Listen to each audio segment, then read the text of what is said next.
Breaking news, boza ebele bozolanda biso na ngonga oyo ezali bongo proverbe 30-30 na basango ya Congo na mboka na bino. Ba nouvelle toza nango ya Congo ezali toujours basango ya mawa, basango ya kolela, parce que basango ezoyela biso na Congo kuna ezosunga te. Bozali kolanda biso en direct sur internet, na télévision sur internet na Sofkins oyo elekaka parti ya Canada na Toronto. Mengai nazali na Mongaliema na Manchester en Angleterre. Alors avant na kota na basango ya Congo, tout le monde a un documentaire oyo et salami la télévision française sur ce qui se passe au Congo après la raison de la vie. Tout le monde. Faire en sorte aussi qu'il y ait une résolution de conflit parce qu'ils sont soumis à des intérêts qui font pression sur eux, qui les dépassent un peu. Est-ce que ça veut dire que pour certains pays occidentaux, on va dire les choses clairement, c'est mieux qu'il y ait l'instabilité au Congo, c'est mieux qu'on continue de s'entretuer pour pouvoir se servir et piller le pays. Est-ce que c'est ça? Tout à fait. Oui, c'est tout à fait. En fait, la politique, c'est un Congo faible, c'est juste un champ, n'est qu'un champ de mines, en fait, des minéraux, pardon. Un Congo faible, c'est juste un champ de minéraux, où on peut se servir comme on veut. Par contre, un État fort empêchera ce trafic de continuer, ce qui fait que le pouvoir politique en Occident, qui a des accointances ou qui a un mariage incestueux avec le pouvoir économique, fait de telle sorte que le Congo soit toujours affaibli afin de l'exploiter à vil prix. Le Congo, c'est comme une dame qui a perdu sa dignité et qui s'est fait violer sur la place publique.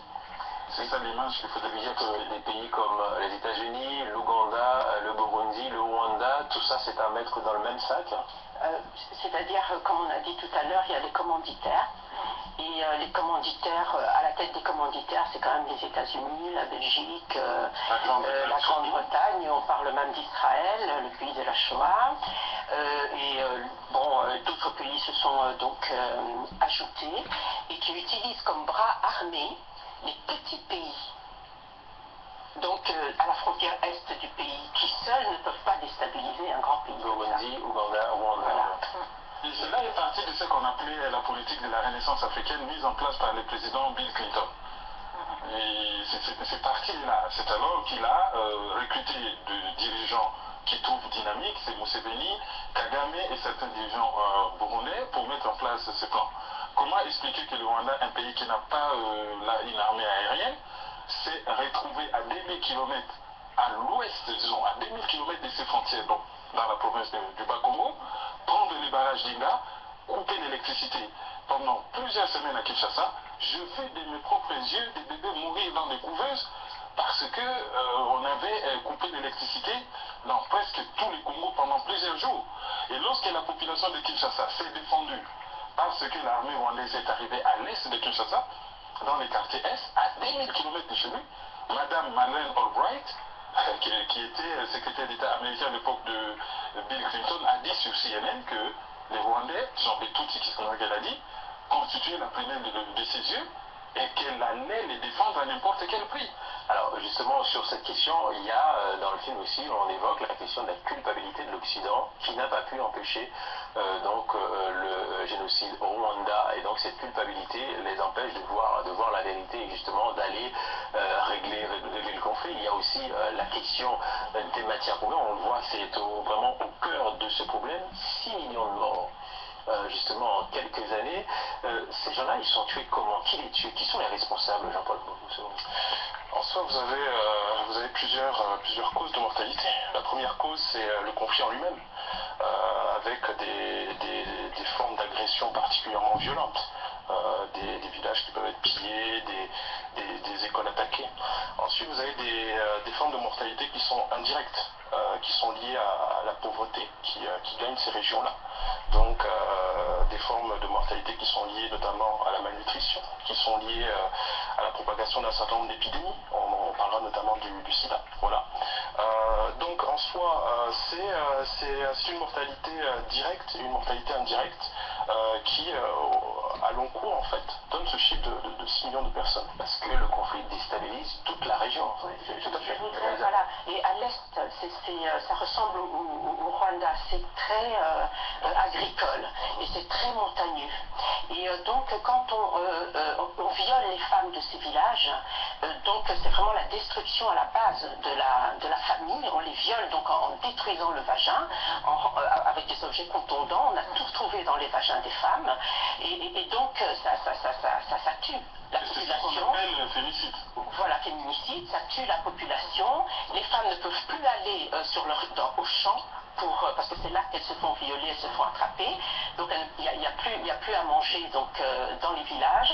Elles émigrent et voilà, c'est... Elles ne peuvent plus avoir d'enfants après ce genre d'événements. Il y a plus d'1 million de déplacés au Congo, de Congolais déplacés au Congo de ce fait-là. On parle beaucoup du viol des femmes, mais il faut aussi mentionner que de plus en plus, c'est le viol des hommes. Oui, et que donc, ça nous ramène aussi au point qu'on a évoqué tout à l'heure, c'est-à-dire la balkanisation, parce que c'est une réelle attaque à la population congolaise. C'est-à-dire que d'une part, on attaque les femmes et on ralentit le processus de repeuplement de la région, et d'autre part, on s'attaque aussi à la dignité des hommes, à la dignité des populations qui sont sur place, et avec en plus en prime tout le mouvement des déplacés.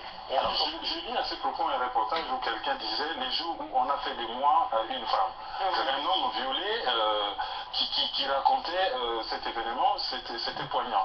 Et puis l'argument qui consiste à dire que l'Occident est culpabilisé, ça c'est vraiment de la pure distraction.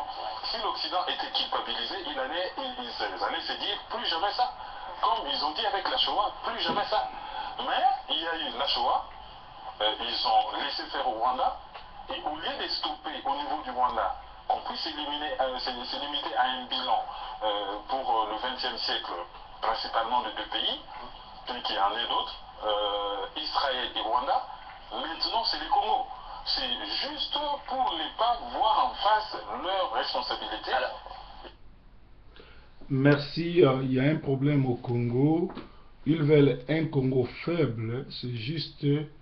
Si le Congo est faible, ça sera juste un état de minerais où ils peuvent venir prendre tout ce qu'ils veulent, c'est-à-dire le Congo est comme une femme qui est violée en lieu public.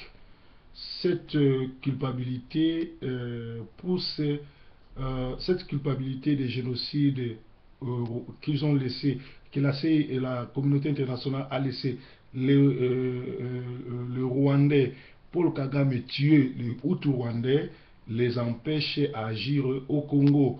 Alors dans ce conflit, on nous dit qu'il y a plus de 1 million de Congolais qui ont été déplacés. Donc c'est une réelle attaque à la population congolaise. Ils ne vont pas arrêter, ils vont continuer parce qu'ils ont maintenant les goûts de minerais et c'est un grand business qui leur rapporte beaucoup d'argent. Qui peuvent arrêter cela, ce sont des Congolais. Mais dans le terrain, lelo, G7 Oyo, ils ont été avec Kabila, ils ont mangé avec Kabila, ils ont tué avec Kabila, ils ont massacré avec Kabila, ils ont défendu la balkanisation du Congo, alors qu'ils devaient rester dans leur camp. Comme ils sentent la fin venir, ils devaient rester dans leur camp pour être jugés. Ils ont servi le mal, c'est-à-dire ils ont servi Mobutu, Kabila, ça veut dire le diable. Tout le monde est G7, les alliés bato Oyo, travailler dans Katia Mabe, travailler dans Katia Koboma, travailler dans Katia balkanisation, mais au lieu de na kana bango, parce que sous kana bango, les alliés photo kana bango, to juger bango, bango sikoyo, tellement congolais aza naïf, tellement lelo nazomona na ba vidéo na ba mboka mobimba batu bakomi kosala beloge sur Katumbi de président na bango, Moïse Katumbi de président na bango, Moïse Katumbi ndaza mutu malamu. Donc nayebi te congolais nani a lokaye bosambelaka mingi mais nandimi sikoyo ke ya solo nzambe azali mais diabolo amemi batu ebele ya gagné bango parce que comment expliquer que makambo ezoleka na Congo ba déclaration à Katumbi, boyebi nde Katumbi ali, boyebi ki ele, mais bozo ki no kumisa ye, et pourtant azali na mwasi ya tuti, yemoko azali na ba origine douteuse, yemoko a serva le mal, ye futo juger ye, to kanga ye, to juger ye na groupe na bango wana surtout ba justifier pourquoi ba sala balkanisation, pourquoi ba armée étrangère ezokota na mboka, pourquoi depuis plus de 14 ans Kabila bayebi bien que aza congolais, aza pion parce que élément oyo natiza élément ya télévision internationale balakisi bino ba ennemi à Congo mais ezoka musabiso lelo bokomi kokumisa su Moïse Katumbi. Donc congolais Congolais lingakate muto azamabe muto azamabe muto ababe pona nini baboya ki memba o ya gagner l'élection à diriger pona nini baboya ki Tshisekedi o ya gagner l'élection à diriger pona nini bazotiela biso bato biso tolingite pona nini bazotiela biso bato baza ba congolais te parce que constitution à Congo est simple pose à la président Congo il faut à la des pères et des mères congolais c'est simple tant que vous avez de respecter constitution est-ce que Katumbi est des pères congolais? Sorry, est-ce que Katumbi est des mères congolais? Qu'est dit la constitution? Donc, ces gens-là, ils ont servi les mâles, ils ont servi les diables, ils doivent être arrêtés et jugés. Et ça, situation en Mboka, notre combat doit se focaliser d'après Kabila. Nous, les serviteurs de Dieu, nous devons faire quelque chose, sinon ceux qui sont corrompus vont prendre le devant et vont piétiner encore les peuples. Voilà, donc ils vont continuer les mêmes aventures. Tokomi nangonga oyo, mosali nanzamba solo, il faut azwa makambo ya Congo na cœur. Parce que Congo est un héritage ya ba Congolais. Mais pour Congolais à diriger Mboka, à vivre dans héritage na ye, il faut Jésus-Christ azala lokola ndenge ndeko na biso ale molo tolobaki Jésus-Christ azala roi ya Congo.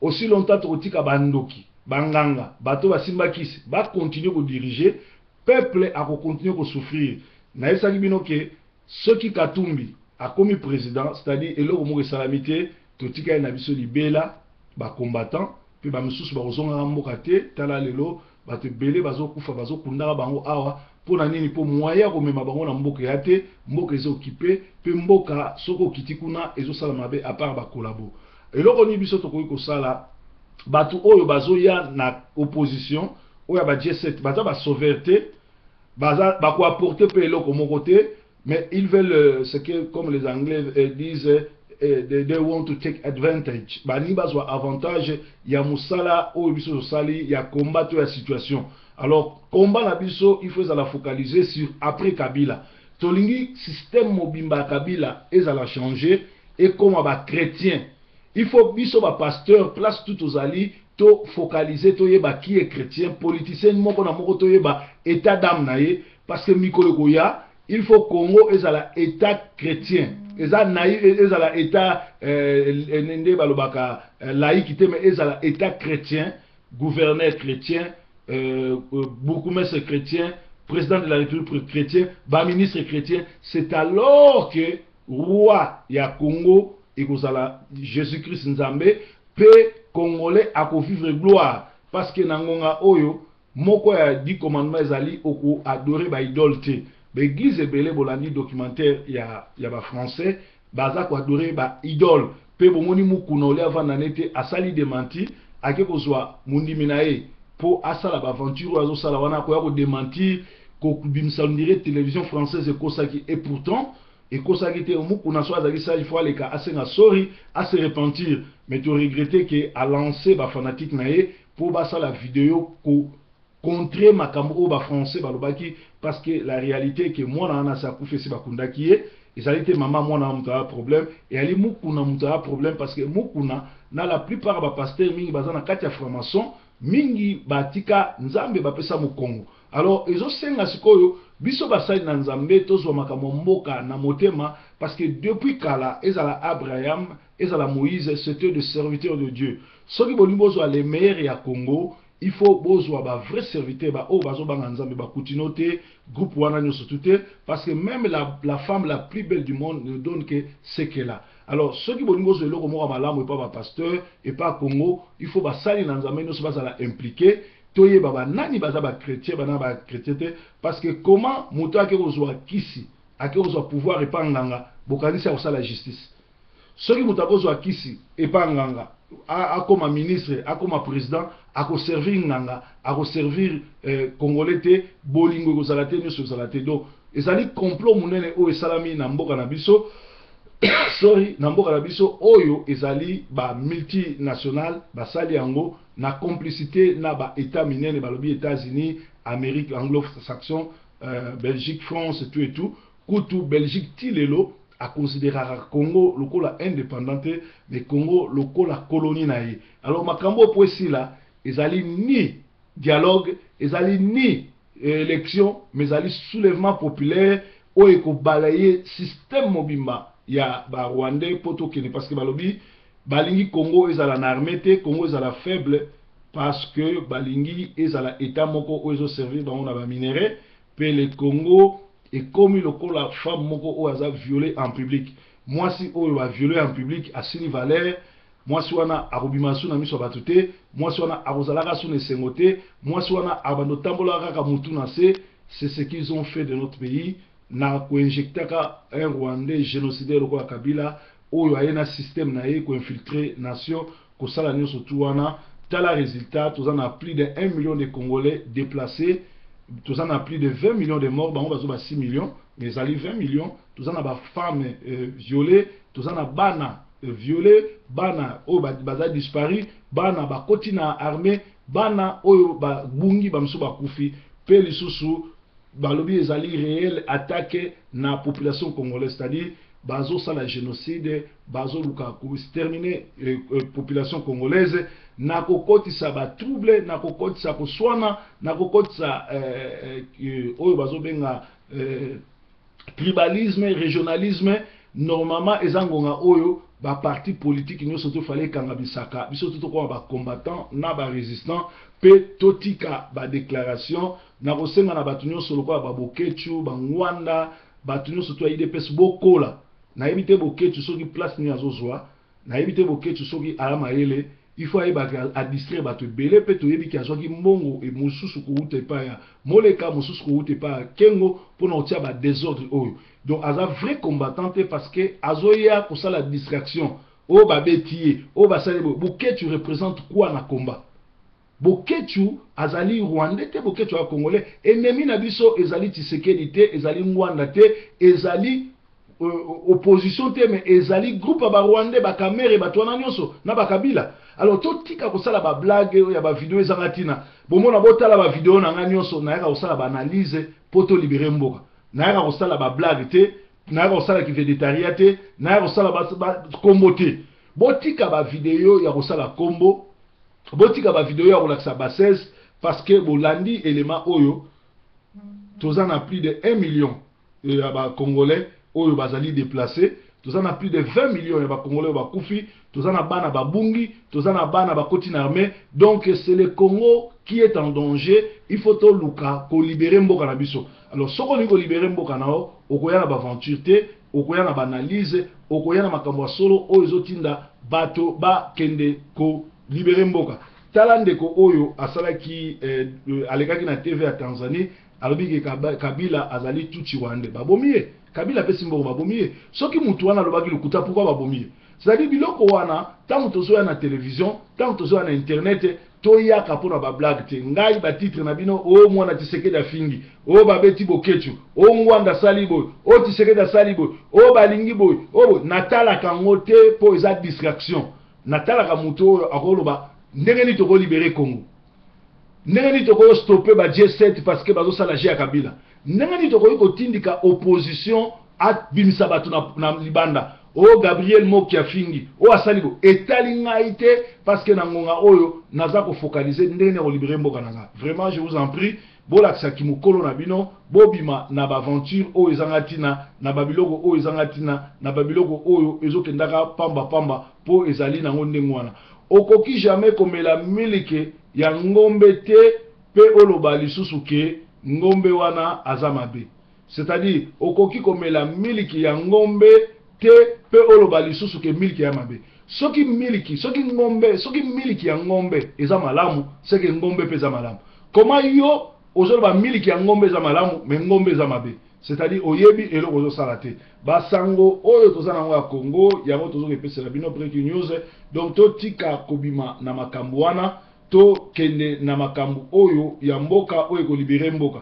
Tala bandeko na biso ya opposition, Kabila ezambala liboso te ateka Congo, Kabila ezambala liboso te ateka Congo, Kabila ezambala liboso te a kotisa ba étranger na mboka. Kabila asalango mbalebele asali haute trahison. Or na constitution na biso haute trahison eza na peine de mort.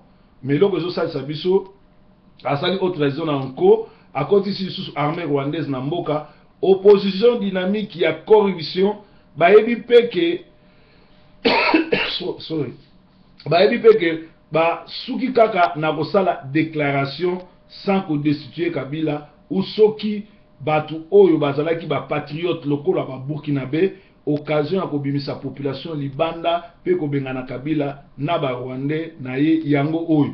Mais comme Kamer et le Jida dans l'opposition laissi bango mbongo ba suki kaka na ba déclaration, donc officiellement opposition ya Congo dynamique et outil ko légaliser occupation rwandaise na mboka.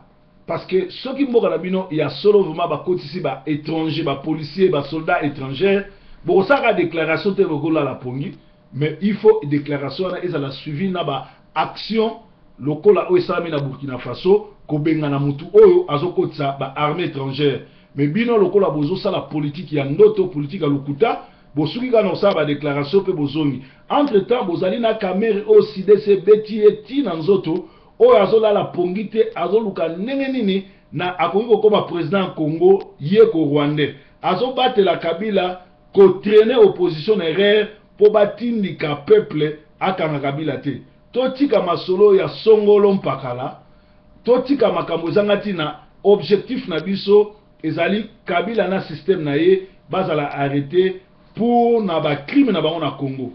Na côté mususu Lambert Mende akende ko bondela akota na G7 mais baboyi pour ba monike ye azali bongo choko bakoy ko zoite mais bana mai wana baboyi akota na mouvement na bango batutu babala basi ya batuchi botala bala na bino bien soki obota mwana mutu lokola extraterrestre c'est que noko o mwasi a présenter kaka na ndako ye mutazago botse bana wana.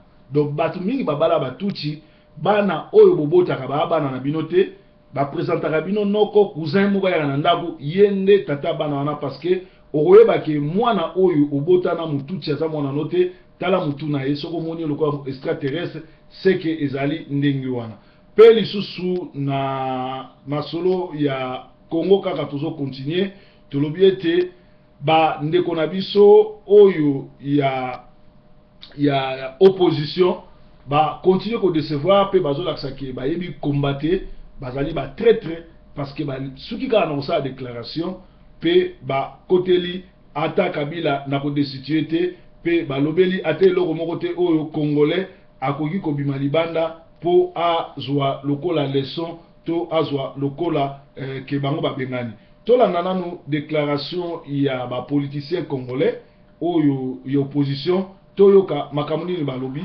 pe tokoyeba ndenge nini kosilana na bango tolanda na déclaration na bango oyo toyoka buzoba oyo bango bazosala na Congo.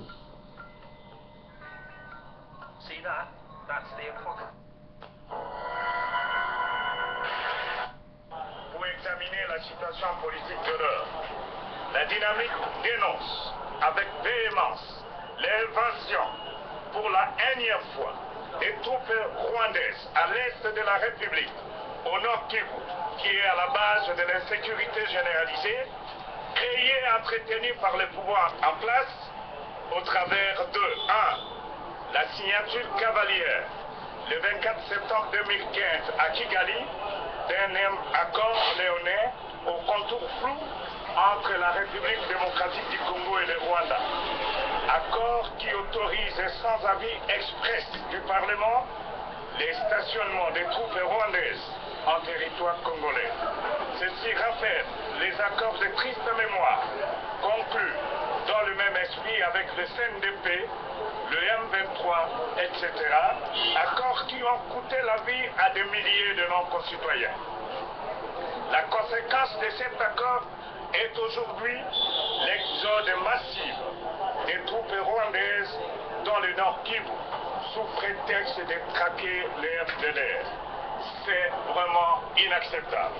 Voilà pourquoi la dynamique, à travers un de ses députés nationaux, a saisi le bureau de l'Assemblée nationale par une question orale avec débat à ce sujet. 2. L'évacuation brutale et sans ménagement pour des raisons inavouées, mais simples à deviner, de pêcheurs habitant le long du fleuve Congo au niveau du pôle Malébo. 3. L'acquisition d'un matériel sophistiqué pour la répression des manifestations publiques. 4. Des menaces d'arrestation des leaders de l'opposition.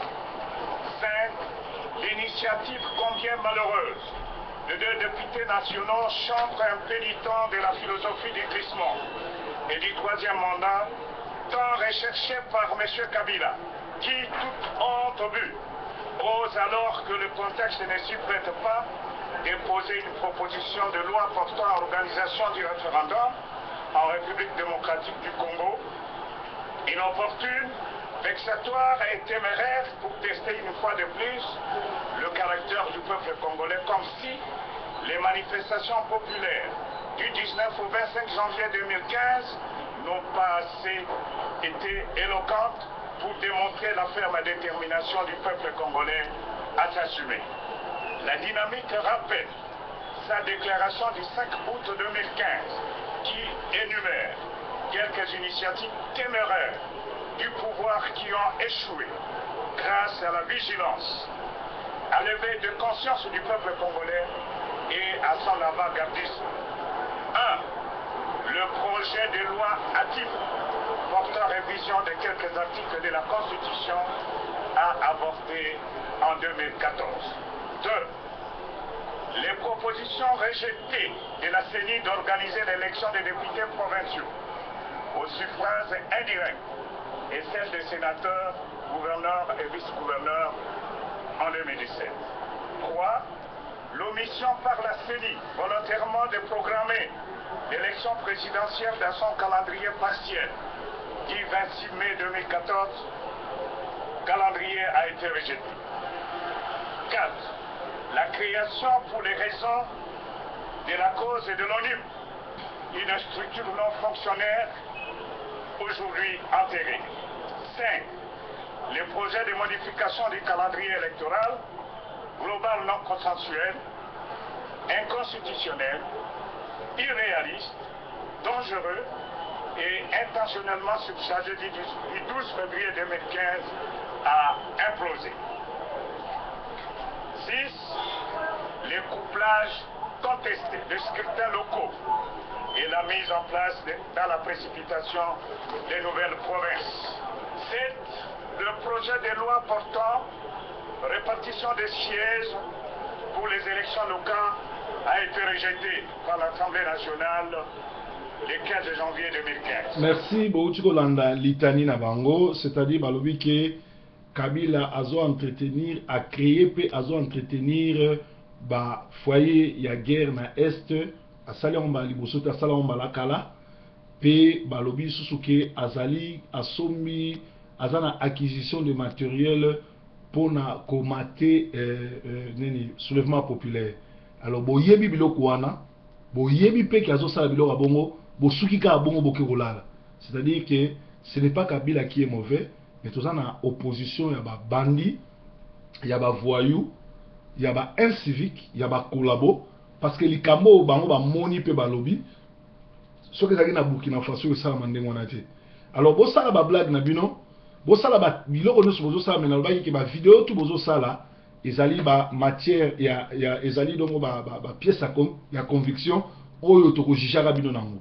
Nazo senga na opposition dynamique babimisa congolais na barabara babenga na Kabila les traîtres tokoki kotika yesusu na pouvoir te po asali haute trahison parce que haute trahison na kati ya constitution na biso eza kopesa mutu wana peine de mort. Je crois toyokani wana na basango ya breaking news lokola tokomi na suka na chaque breaking news na suka na biso tokendaka na basango ya mboka to ya communauté balobi boye. Les oiseaux de même plumage volent ensemble. Ceux qui mutu aza sérieux, ceux qui mutu azo se respecter, akoki jamais ko s'afficher na batlokola ba baudry, batlokola ba nune seza bato ba yoki soni, église soni na Londres ko bimaka na basi ya bato ko yibaka ko zwakisi pe ko sala ba aventure. Alors so bomoni mutu azo s'afficher na bango boka monter po bato beli ba benga kinga. Réponse nanga ezali les oiseaux de même plumage volent ensemble. Nana mesala ngana zana ba invitation ebele ezana bato mosusu ata na 2 minutes na kotelema na bango te na kosola na bango te na kosafishe na bango te na koki mpe kokende oteye epa na bango te bango mpe bayebi yango bien ke na koya te. Alors so bomoni mutu alongwe Manchester ake eplace Songolo parce que mutu wana boyebi eke aza violeur, mutu wana boyebi eke aza mutu akisi bokamwa te parce que les oiseaux de même plumage volent ensemble. Alors na kati ya communauté na biso tozomona bato ebele bazolobela sur bilele, bato ebele bazolobela sikolata sur la sape, bato wana baza na bango ba victime de la mode. En réalité sape ezali société d'ambianceurs et de personnes élégantes, c'est-à-dire okoki kolata n'importe quelle griffe ya mbongo ebele, cela ne fait pas de toi un sapeur soki oza élégante, en plus soki oza ambianceur te. Alors na Manchester toza na dossier moko ya makasi oyo napesaki flash samedi na lobaki na kolobela ngo lelo parce que ngai ile na yaka na breaking news na tumbola mutu te, naza mutu maboma te, naza mutu oyo un oin de Dieu ou aloba makambo solo parce que banda na banda koloba otika omona pasteur moko te a contredire nga mais bango ba jisaka na refunda nga na la police na kofuta batala kumbongo pe batamakasi ba ya ko inquiéter ngai mais nga na lobaka vérité pe na lukila ka mutu problème te. Mais soki mutu asali mabe ozala leki na nga mwana na nga cousin na nga na ko bimiso pour ça pour ça musala sentinelle pe na ko tiaka osu pembe na nga te. Alors tozana dossier ya Willy Nzanzi. Willy Nzanzi botuna bato bandu Nzanzi laksi nini o bino obenga kabilele oyo azali moko victime de la mode parce que c'est un villageois enchor asala azalaka kokanga bampuku na lusungu na mboka. Mama leki na ye autaki Paris ayokelaki mawa amemi na poto nde abengisaki na poto aleka même na Kinshasa te ayebi Kinshasa te. Alors petit wana mama leki na ye botuna musani mama leki na salaka Congo Unity asia brosaki musala mama na ye bokota na Congo Unity bokomona musani mama wana asalaka na Paris mama leki ya mutu wana pe amemi ye awa o petit o Willy Nzanzi o bino webi bilele azali moko ya ba très a collaborera na Vital Kamerhe azali agent na ye awa. Alors botala ndenge na yamba ye ndenge na edaye ndenge na salon sport na ye mais petit bakendeki réunion ya Paris il y a mois au je crois en mars décision là qui ba pesa qui est poison a kotiela nga na ndako nanga je crois pasteur Eric Ayima solo oyo ba États-Unis ba benga nga ba yebsaki nga pe na yebsaki akusa na susu pembeni na nga te. Alors tozo kebisa bato ya communauté azotia désordre na communauté parce que azwaki poison pe mbongo ebele et pas Kamerhe do bokeba na ye.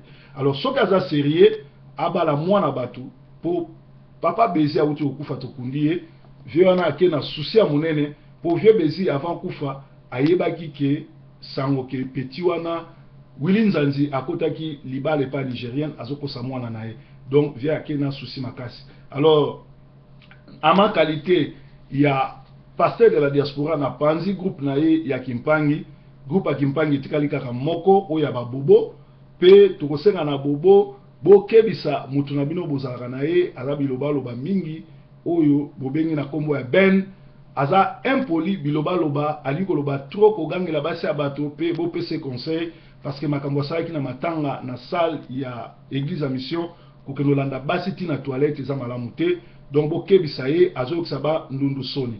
Alors tokopesa sango etikali kaka na groupe moko oyo tosali awa boko tango po bato babengaki ndenge nini bakoki ko rejoindre groupe ya fraternité quinoise oyo ezali entraide quinoise.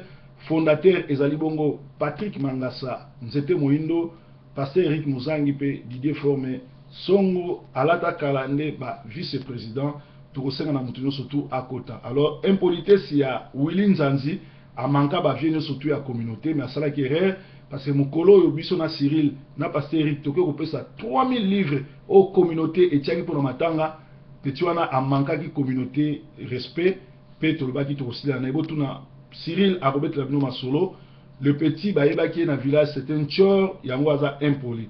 Donc breaking news ezalaki dossier alelo bokeba na mutu bobengi bilele mais azali komo na Willy Nzanzi azalaki un chor pe mosali kokanga bampuku na zamba na mboka mama la ye aleki mutamema ye awa boyebi musala mama ne asalaka na Paris o wana ezali musala ya Congo Unity apesa bino.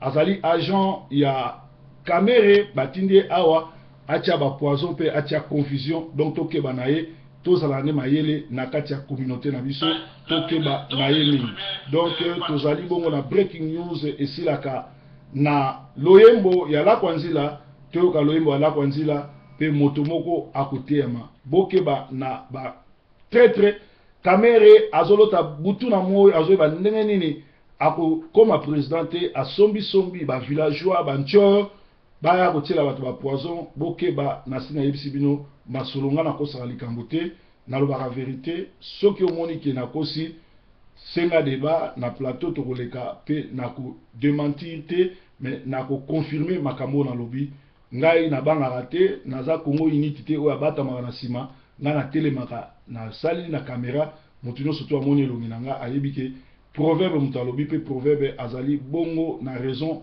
ya koloba donc bana mboka bokeba tozana ba traître ba responsable ya Kamere na kati ya communauté baye na mission ya malamu te mission ya mabe koliepa na ete komelepa na ete ko sangisa epe na nzoto na ote zale kenge parce que bazali ba ennemi ya Congo kolomboka.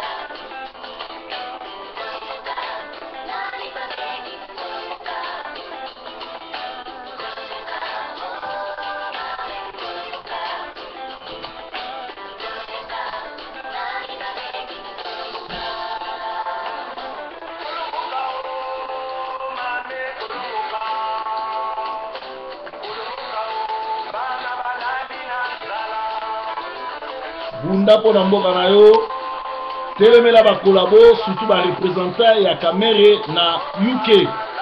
Baba for now.